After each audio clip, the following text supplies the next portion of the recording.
Hello दोस्तों, हमारे channel रंग बिरंगी दुनिया में आप सभी का एक बार और एक नई वीडियो के साथ स्वागत है। तो आज मैं आप लोग को माता विंध्यवासिनी के बारे में थोड़ी सी जानकारी देने वाली हूँ। अगर कोई त्रुटि हो तो ज़रूर बताइएगा। माता विंध्यवासिनी कौन थी, जानते हैं इनके 6 रहस्य क्या हैं। कृष्ण का माता से क्या रिश्ता है, ये सब कुछ जानने के लिए अपनी वीडियो में मैं आगे बढ़ती हूँ। भारत में विंध्यवासिनी की पूजा और साधना का प्रचलन है। देवी विंध्यवासिनी माता कौन थी, कहाँ है इनका मुख्य शक्तिपीठ और क्या है इनका रहस्य, के 6 रहस्यों के बारे में मैं आपको बताऊंगी, तो सुनिएगा विस्तार से। पहला है, भगवान श्री कृष्ण की माता का नाम देवकी था। जब मथुरा के कारागार में देवकी के गर्भ से अष्टम पुत्र के रूप में भगवान श्री कृष्ण का जन्म हुआ, तो उसी दौरान गोकुल में यशोदा मैया के यहाँ एक पुत्री का जन्म हुआ।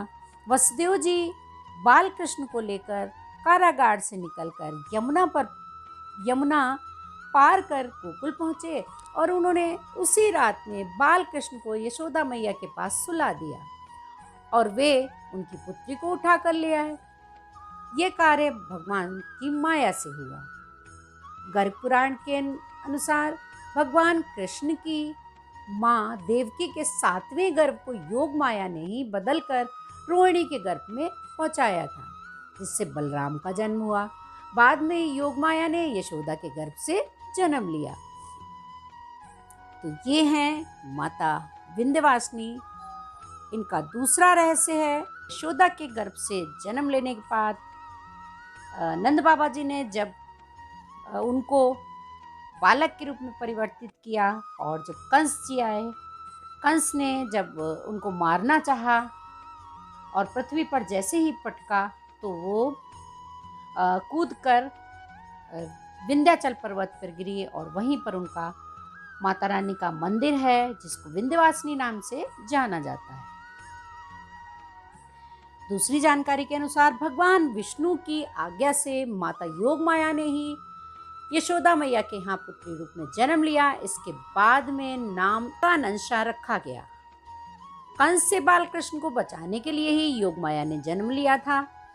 श्रीमद् भागवत पुराण की कथा के अनुसार देवकी के 8वें गर्भ से जन्मे श्री कृष्ण को वसुदेव जी ने कंस से बचाने के लिए रातों रात यमुना नदी को पार करके गोकुल में नंद जी के घर पहुंचे थे तथा वहां यशोदा के गर्भ से पुत्री के रूप में जन्मी भगवान की शक्ति योग माया को चुपचाप मथुरा के जेल में ले गए।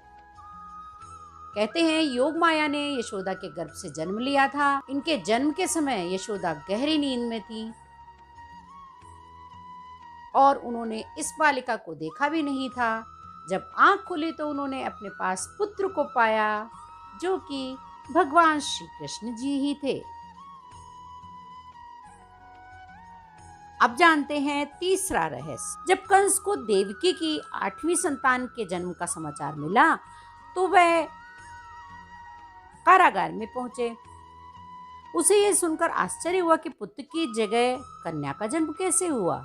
आकाशवाणी में तो देवकी के 8वें पुत्र द्वारा मेरे वध की बात कही गई थी, फिर ये पुत्री कैसे हो गई। कंस ने सोचा यह विष्णु का छल हो सकता है, इसलिए उसने उस नवजात कन्या को पत्थर पर पटक कर जैसे ही मारना चाहा, वह कन्या अचानक कंस के हाथों से छूटकर आकाश में पहुंच गई और उसने अपना दिव्य योग माया स्वरूप प्रदर्शित कर कंस से कहा, रे मूर्ख, तेरा वध करने के लिए देवकी की 8वीं संतान तो कब की जन्म ले चुकी है, मुझे मारने से क्या होगा। चौथा रहस्य, देवताओं ने योग माया से कहा कि हे देवी, आपका इस धरती पर कार्य पूर्ण हो चुका है, अतः आप देवलोक चलकर हमें कृतज्ञ करें। तब देवी ने कहा कि नहीं, अब मैं धरती पर ही भिन्न भिन्न रूपों में रहूंगी। जो भक्त मेरा जैसा ध्यान करेगा मैं उसे उस रूप में दर्शन दूंगी। मेरी पहले स्थान की आप विंध्याचल में स्थापना करें। देवताओं ने देवी का विंध्याचल में एक शक्तिपीठ बनाकर उनकी स्तुति की और वहीं और देवी वहीं विराजमान हो गई। श्रीमद् भागवत पुराण में देवी योग माया को ही विंध्यवासिनी कहा गया है, जबकि शिव पुराण में उन्हें सती का अंश बताया गया है। शिव पुराण के अनुसार मां विंध्यवासिनी को सती माना गया है। सती होने के कारण उन्हें वन दुर्गा कहा जाता है। कहते हैं आदिशक्ति देवी कहीं भी पूर्ण रूप में विराजमान नहीं है, लेकिन विंध्याचल ही ऐसा स्थान है जहां देवी के पूरे विग्रह के दर्शन होते हैं। शास्त्रों के अनुसार अन्य शक्तिपीठों में देवी के अलग अलग अंगों की प्रतीक रूप में पूजा होती है। मान्यता के अनुसार सृष्टि आरंभ होने से पूर्व प्रलय के बाद भी इस क्षेत्र का अस्तित्व कभी समाप्त नहीं हो सकता। यहाँ लोग सिद्धि प्राप्त करने के लिए साधना करते हैं, जहाँ संकल्प मात्र से साधकों को सिद्धि प्राप्त हो जाती है। मार्कंडेय पुराण में श्री दुर्गा सप्तशती की कथा के अनुसार ब्रह्मा, विष्णु व महेश भी भगवती की मातृभाव से साधना और उपासना करते हैं, तभी वे सृष्टि की व्यवस्था करने में समर्थ होते हैं। पांचवा रहस्य, श्रीमद् भागवत में उन्हें ही नंदजा देवी कहा जाता है, इसलिए उनका अन्य नाम कृष्णानुजा भी है। इसका अर्थ यह है कि वे श्री कृष्ण की बहन थी। उस बहन ने श्री कृष्ण की जीवन भर रक्षा की थी।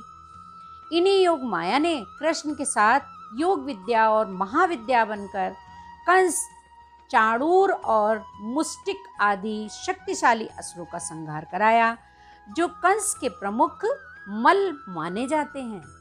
अब आते हैं छठे रहस्य की ओर। भारत में विंध्यवासिनी देवी का चमत्कारिक मंदिर विंध्याचल की पहाड़ी श्रृंखला के मध्य मिर्जापुर उत्तर में पतित पावनी गंगा के कंठ पर बसा हुआ है। प्रयाग एवं काशी के मध्य विंध्याचल नामक तीर्थ है, जहां मां विंध्यवासिनी निवास करती हैं। यह तीर्थ भारत के उन 51 शक्तिपीठों में प्रथम और अंतिम शक्तिपीठ है, जो गंगा तट पर स्थित है। यहाँ 3 किलोमीटर के दायरे में अन्य 2 प्रमुख देवियां भी विराजमान हैं। निकट ही कालीखो पहाड़ी पर महाकाली तथा अष्टभुजा पहाड़ी पर अष्टभुजी देवी विराजमान है। हालांकि कुछ विद्वान इन्हें 51 शक्तिपीठों में शामिल नहीं करते हैं, लेकिन 108 शक्तिपीठों में इनका नाम जरूर मिलता है। एक आखिरी बात मैं आप लोग को बताना चाहूँगी कि हमारे मायके में, पीहर में विंध्यवासिनी माँ को ही बहुत ज़्यादा माना जाता है, और परिवार में सभी लोग जिनकी भी शादी होती है, हम लोग विंध्यवासिनी माता के दर्शन करने जरूर जाते हैं। और इनकी शक्ति तो अपरंपार है। अगर आप नहीं गए हैं तो एक बार जरूर जाइएगा और माता रानी के दर्शन करके आशीर्वाद प्राप्त करिएगा। जय माता की। अगर आपको हमारी ये छोटी सी जानकारी पसंद आई हो तो प्लीज़ लाइक करना ना भूलें, और अगर चैनल में पहली बार आए हैं तो जय विंध्यवासिनी माँ जरूर लिखिएगा। अगली वीडियो में मैं आप लोगों को विंध्यवासिनी माँ की चालीसा सुनाऊंगी, तो सुनिएगा कितनी प्रभावपूर्ण चालीसा। जय माँ विंध्यवासिनी, सबका कल्याण करें।